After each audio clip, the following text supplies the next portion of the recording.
မနဲ့ပြန်နေရပါဦးမယ်လို့ဘယ်သူမှမပြောနိုင်ပါဘူးတဲ့ဘာကြောင့်လဲဆိုတော့သေတရားအကြောင်းတရားတွေအများကြီးပိုင်ဆိုင်ထားတဲ့ဒီခန္ဓာကြီးတနည်းအားဖြင့်မြတ်စွာဘုရားကတော့တင်စားပြီးတော့ပြောတာပေါ့ဗျာလက်နဲ့တွေအများကြီးပိုင်တဲ့သေမင်းနဲ့တို့နဲ့ဘယ်တော့ကြမှာတွေ့ရအောင်လို့ချိန်ထားတာမရှိဘူးတဲ့မြတ်စွာဘုရားက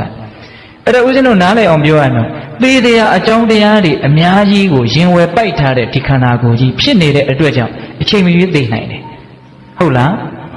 ကံစိတ်ဥဒုအာဟာရအကြောင်းတရား၄ပါးဘယ်အကြောင်းပဲချွတ်တဲ့သိနိုင်တာပဲဟုတ်ရလားသိကြတာကတော့ကံကတဖြည်းဖြည်းနဲ့တောက်ရည်ဦးတွေကရေအမြဲတမ်းတောက်နေတဲ့တောက်ရည်ဦးတွေကရေလို့တစ်ခွက်တောက်လိုက်ရင်တော့တစ်ခွက်စာနည်းသွားတာပဲတရက်နေပြီးရင်တော့တရက်စာနည်းသွားတာတော့အမှန်ပဲဒါဘယ်လိုမှမငြင်းနိုင်ဘူးမနေ့ပြန်သေးတယ်မသေးဘူးဆိုတဲ့ကိစ္စအသာထားတရက်နေပြီးရင်တော့တရက်နေ